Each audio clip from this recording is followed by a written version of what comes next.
ఓం నమో శ్రీ లక్ష్మీ వెంకటేశ్వరాయ శ్రీ మహాగణాధిపతయే నమః.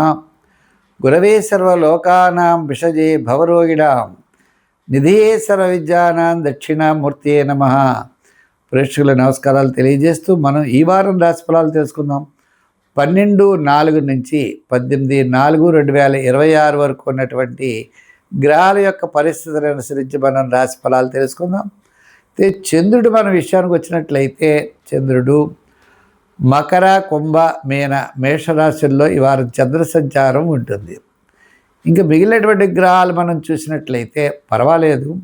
అయితే మిథున రాశిలో గురుడు, సింహరాశిలో కేతువు, మీనరాశిలో మనకి శని, కుంభరాశిలో రాహు. ఈ విధంగా గ్రహాల యొక్క సంచారాన్ని బట్టి మనం చూసినట్లయితే ఈ వారం రాశి ఫలాలు బాగానే ఉంటాయి. తులారాశి, ఈ తులారాశి వారికి మనం ఈ వారం చూసినట్లయితే వార ప్రారంభం వివాదాలు ఉండడానికి అవకాశాలు ఉన్నాయి. ఎందు గురించని చంద్రుడు చతుర్థ, పంచమ, షష్ఠ స్థానాల్లో సంచారం. వారాంతం తప్పనిసరిగా యోగదాయకంగా ఉంటుంది. వారం మధ్యలో కూడా ఆర్థిక ప్రయోజనాలు ఉంటాయి. వార ప్రారంభం వివాదాలకి వెళ్ళకండి, ఇది ముఖ్యమైనటువంటి విషయం. ఇంక ఈ రాశి వారికి గురుడి యొక్క బలం, శని యొక్క బలం ఉండడం ద్వారా కుటుంబార్థిక సంతానపరమైన వ్యవహారాల్లో మెరుగైన ఫలితాలు ఉంటాయి. మీరు ఏదైతే అనుకుంటారో తప్పనిసరిగా మంచి కాలం నడుస్తోంది, అదృష్ట సమయం అంటారు. కేతువు కూడా లాభస్థానంలో ఉన్నాడు, మీరు క్లారిటీగానే ఉంటారు. ఎదరవాడికి మీ యొక్క సలహాలు అన్నీ కూడా బాగా నచ్చడం ద్వారా మీరు అనుకూలమైనటువంటి వాతావరణాన్ని పొందగలుగుతారు. ఇక్కడ ఒక విషయం ఏంటంటే గురుడి యొక్క బలం వలన పబ్లిక్ రిలేషన్స్ పెరుగుతాయి. విద్యార్థులకి మంచి ర్యాంకు సంపాదించడానికి అవకాశాలు ఉంటాయి. రాజకీయ నాయకులు కూడా పెద్దవాళ్ళు వీళ్ళంటే బాగా ఇంట్రెస్ట్ చూపిస్తారు.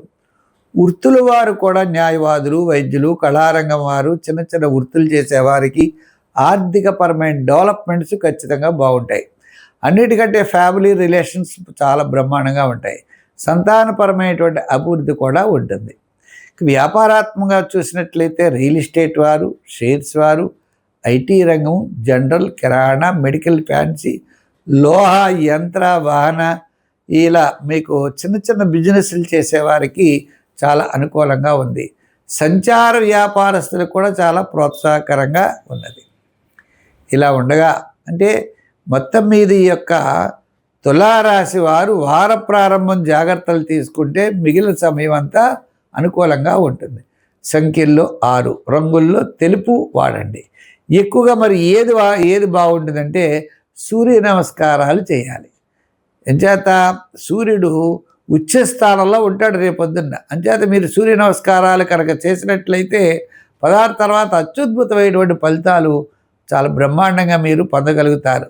సూర్యుడికి రోజు 12 నమస్కారాలు చేయడం, సూర్య నమస్కారాలు, మరి మిగిలినటువంటి విషయాలన్నీ కూడా జాగ్రత్తలు తీసుకున్నట్లయితే తప్పనిసరిగా విజయం సాధించేటువంటి అవకాశాలు ఉన్నాయి.